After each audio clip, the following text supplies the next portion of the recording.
welcome to our final video, which is all going to be about pelvic floors. So if you've been watching the series of videos, we've been talking about how to rebuild your body postnatally, hopefully get rid of that mummy tummy that you don't want, hopefully making sure that your core feels strong, that it feels like you've got a core. Because most people come to me saying that they've got no core at all, and I'm like, you have. You wouldn't be stood up if you hadn't.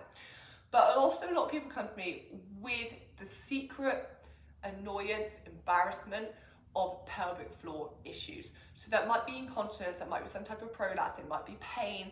It also might show up in other ways. So it might be kind of hip pain, pelvic pain, back pain. And they might have been told, or they might have read online that it's something to do with their pelvic floor. And a lot of the time clients come to me having already done what we call Kegels or Kegels, whatever people like to pronounce it as, which are basically exercises for the pelvic floor muscles.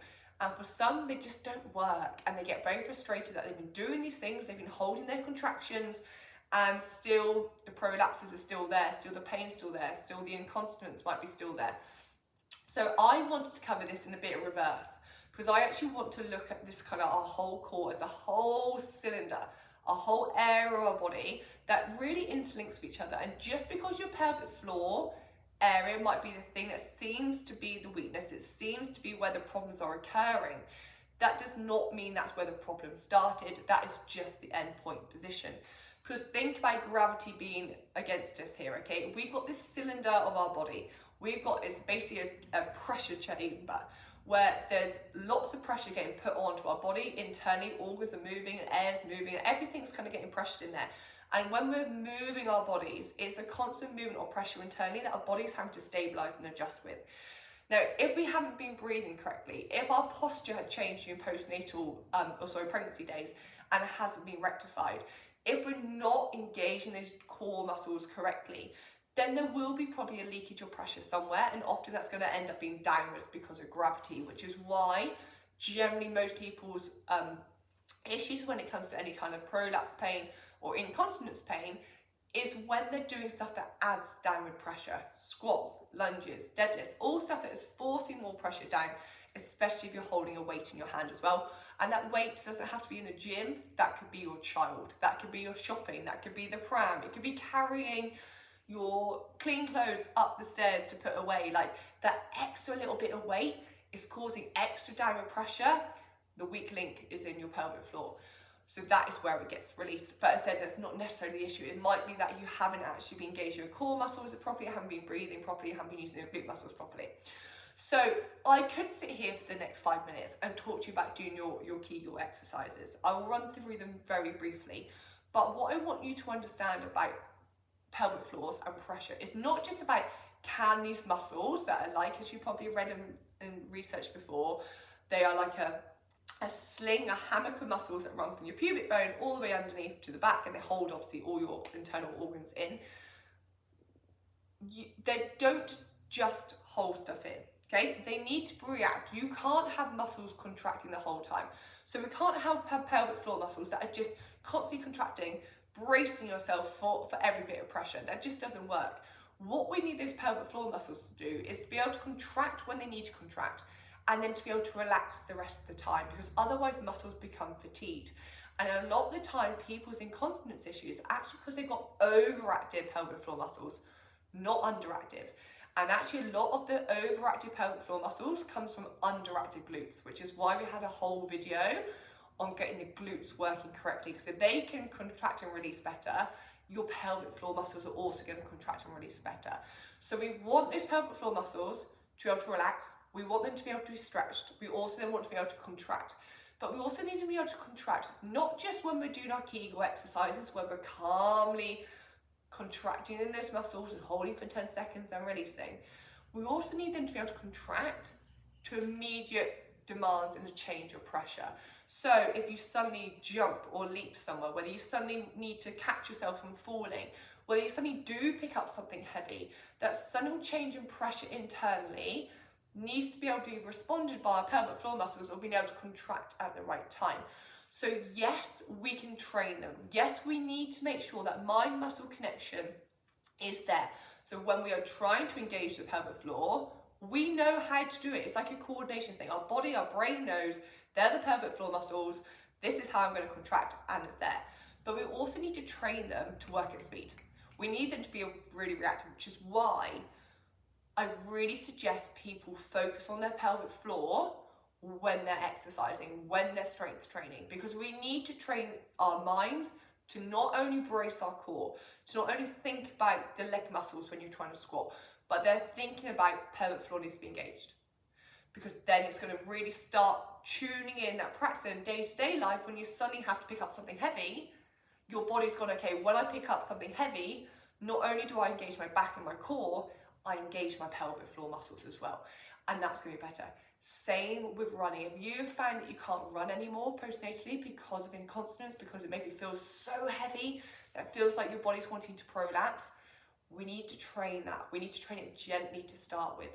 So what I want you to really think about is all those dynamic motions that we sometimes do. Instead of going straight out and trying to run and then give up because you feel like you're going to weigh yourself or you have weighed yourself, is you just start on the floor and you just gently land side to side. And while you're really gently landing, you are thinking about your pelvic floor, but you're also thinking about how you're landing. Because if you land like this,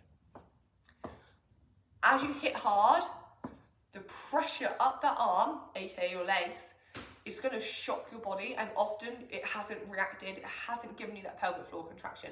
So you need to start soft, so you're loading through your legs, so your leg muscles, your feet muscles are dispersing some of that load. So then when the load does travel up your legs, it's now less anyway, and also your body has time to get the contraction. So with jumping, we start soft, very soft. We then start single legged. We can then start going sideways more so that we're getting used to that dynamic movement, but it needs to be really, really soft to start with. And then you're just going to start progressing that. Because if you avoid all these exercises, if you avoid anything dynamic for weeks, for months, for years, you cannot expect your body just to figure out how to contract those muscles correctly in 5 years' time when you suddenly get caught in a situation where you need to run for the bus. So let's start training them now, but we work on dispersing the load into our feet, into our legs. So soft feet, soft ankles, soft knees. We brace those core muscles so they're stable as well. And that's going to really help you.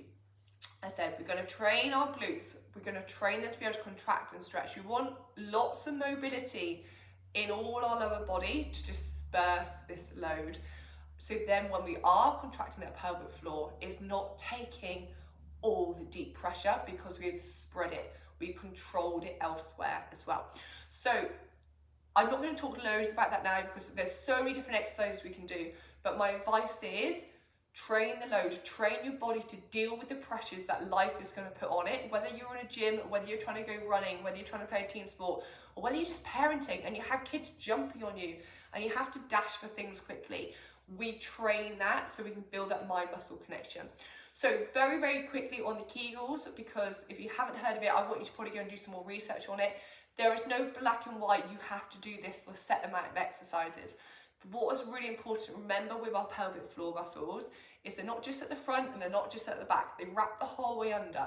So when you are focusing on contracting them, you want to really feel the sensation of the contraction starting maybe at your front by your wee hole and running the whole way back underneath into your poo hole. Sorry for the graphicness, but it's going to really help you. And I want you to literally feel like you're getting zipped up front to back, and then you want to be able to unzip front to back, and you want the full contraction. It's not just holding a wee, it's not just holding a poo, it's not just holding the tampon, ladies. It's all from front to back, both ways, because you might find that one side you're very good at contracting, but not the other side, and that can cause its own issues as well. So you want to do this somewhere where you can really calmly control, and lying on your back like we've done a lot of the other videos is going to be the really helpful place for here, because what you can do is start building all these exercises together. So where we talked earlier about kind of breathing in and then breathing out and sinking our hands into our stomach, not only am I now thinking about activating my core here, I'm also zipping up front to back on my pelvic floor. Now everything is tense, everything is contracted, and now I can move into a glute bridge. So we're just slowly building our ability to contract all these different muscles in sequence. So we're going to take a deep breath in. As we breathe out, not only are my deep TVA muscles now contracting, I'm also zipping up my pelvic floor. And now we're ready to use my glutes to contract. And I'm gonna lower myself back down. Abs can switch off. Pelvic floor muscles can switch off. We take the next breath, we go again. It's all about getting these muscles to work in sequence with each other. You can't do them all at the same time. You cannot go from not engaging in any of those muscles to thinking you're going to focus on your diaphragm, you're going to focus on your transverse abdominal muscles, you're going to focus on your pelvic floor muscles, and you're going to focus on your glute muscles all at the same time. It's just not going to happen. So build up one step at a time, and then your body will become used to it. It'll do some of them automatically without even thinking about it, and then you can improve the next stage as well. And if you can do that when you're exercising and you're focusing on each movement, moving in and out with those contractions in place, you will find not only will your performance really improve in regards to your fitness abilities, but you will also then notice that hopefully all any pelvic floor issues, any lower back pain issues, your posture, all those things will start improving massively as well. Hope you enjoyed this sequence of videos. Any questions, always drop me a message and I'm here to help.